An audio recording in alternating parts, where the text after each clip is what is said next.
Okay, hi everybody. My name is Monica Springer and I am your Tupperware director for this evening. I have lots of products behind me that I'm going to use to make a yummy appetizer snack called a layered enchilada dip. So the first product I want to talk about before we get started is our Tupperwave Stack Cooker. The Tupperwave Stack Cooker is a product that we've had in Tupperware for many, many years, more than 27, because that's how long I've been in the business and we had it then. The Tupperwave Stack Cooker is designed to cook a 3-course meal in the microwave in just 25 minutes. And so it has several elements to it that I want to tell you a little bit about, but also we're going to learn a little bit about the microwave. So when you use your microwave on high, that's the same as 500 degrees in the oven. And so that's why it doesn't take very long to cook things in the microwave. And when you have a container like this, that's this big, the microwaves penetrate an 1.5 inches in the container. Okay, so the microwaves are penetrating all around the container. They're penetrating from the bottom and from the top. So everything gets cooked very thoroughly. Sometimes if you have a lot in here, you might stop and stir things up depending on what you're cooking. But standard cooking time in the microwave is 5 minutes per pound. So the stack cooker, I'll explain the stack part of it first. The stack cooker comes with 3 different size casseroles. One is a 3-quart casserole, and then we have a 1 3/4 quart casserole, and then we have a colander, so you can see the slats in the colander, and then the cover can be used as a cover or also inverted to a 3/4 quart casserole. Okay, and then we have a couple seals, so if you make something up and you want to put it in the refrigerator or you have leftovers, you don't have to dirty another dish. You can just put that seal on and put it into the refrigerator. And then it also comes with a cone. So I'll explain the cone in a couple minutes. But the stack cooker is designed in a way that you're going to stack 3 different recipes all together in the 3 casseroles. So, and there's tons of recipes electronically that we can get for you, and you just Google Tupperware Stack Cooker and you're going to come up with all kinds of great recipes. But you're going to have a side dish in the bottom casserole, maybe a rice or vegetable dish or potato, and then in the middle stack you're going to have your main dish, what has any meat to it. And that's because the meat requires more microwaves for cooking, and you've got the microwaves bouncing off the top and the bottom, like I said. And then the top casserole, the smallest one, is going to be either a dessert or another small side dish. So you fix all 3 recipes and stack it just like this and put it to the microwave for 25 minutes, let it sit for 5 minutes, and your dinner's done. So you can prepare these meals the night before if you go to work early in the morning, and when you come home you just pop it in the microwave and your dinner's ready to go.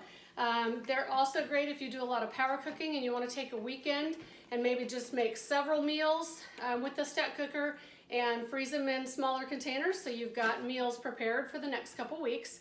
But then we also have a few things you can do just individually with the stack cooker. So I mentioned the colander. The colander is great because it's great for maybe steaming vegetables. I do baked potatoes in here all the time. It's 5 minutes for 1 potato, 2 additional minutes for each potato after that. Quickest, easiest way to do potatoes. And this time of year, you don't want to heat up your oven or your stovetop all the time. So this is going to make it very easy for you as well.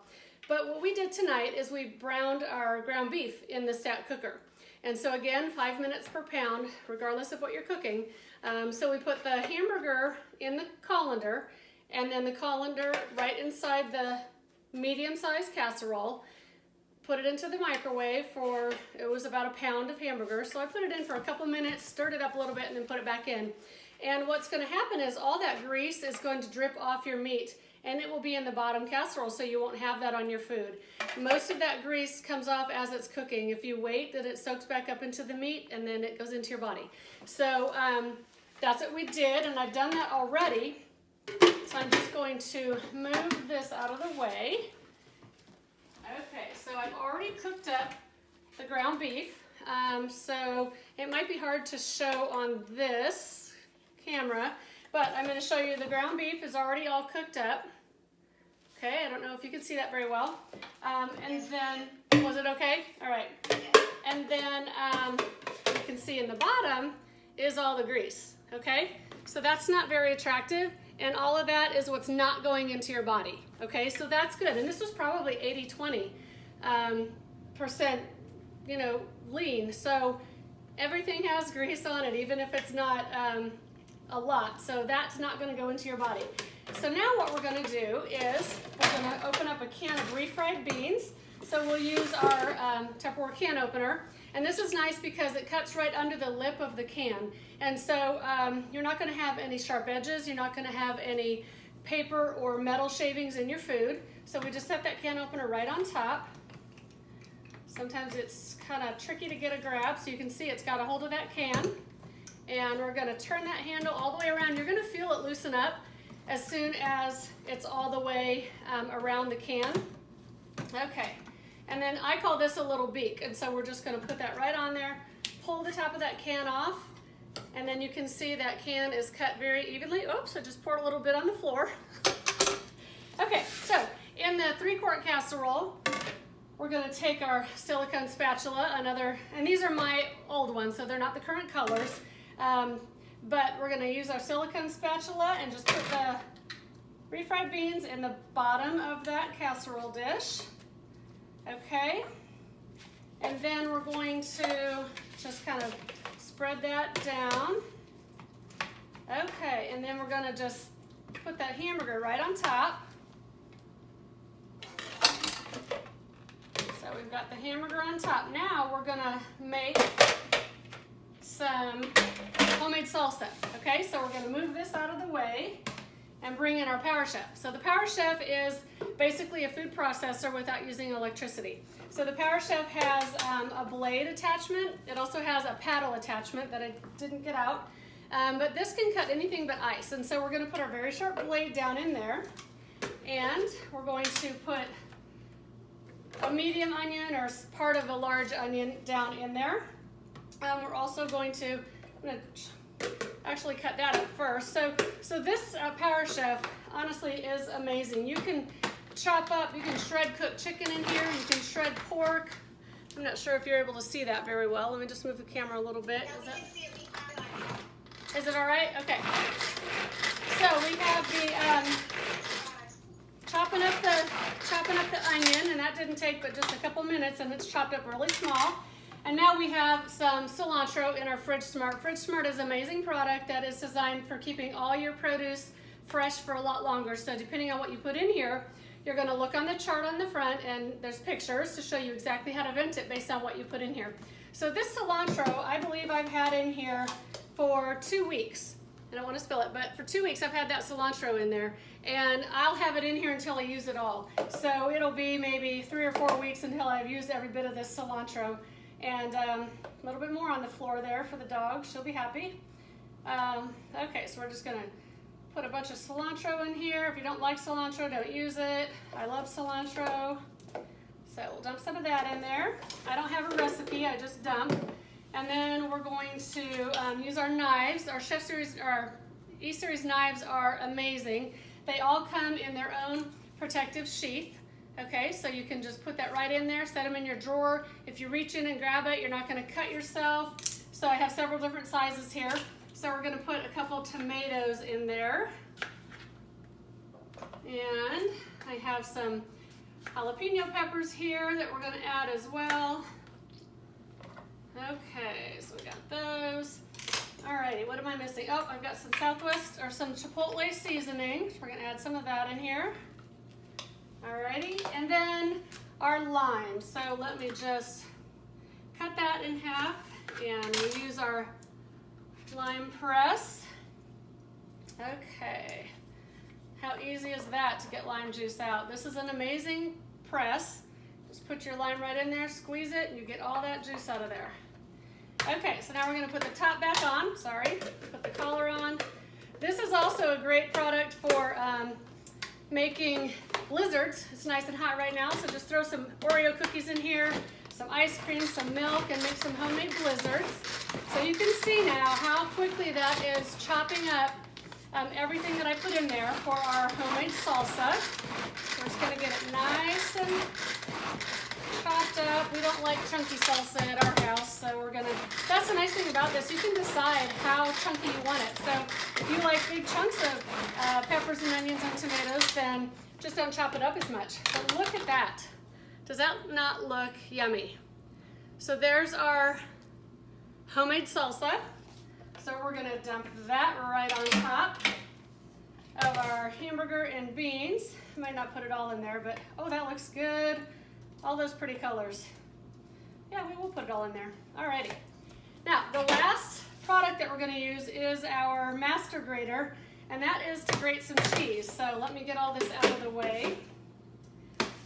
And I'll move our master grater over here. So the master system, we have the base, which is purchased separately, and that's what just sits on, you know, is gonna have suction to your counter so it won't move around.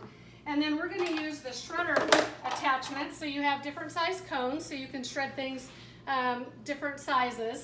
And then this is just the second part of the shredder. So you just slide that on, turn the collar there, and that locks it in place, okay? So it's not gonna move all over your countertop. Then we'll put our cone in here, just twist the handle right on. And we have several different attachments that you can get to go with this base. We have a Fusion Master, we have a spiralizer, so lots of different attachments and different size cones that you can use to grate all kinds of different things. So we're just gonna put this dish right underneath. Oops, made a mess again. And now we've got our cheese. Slice that.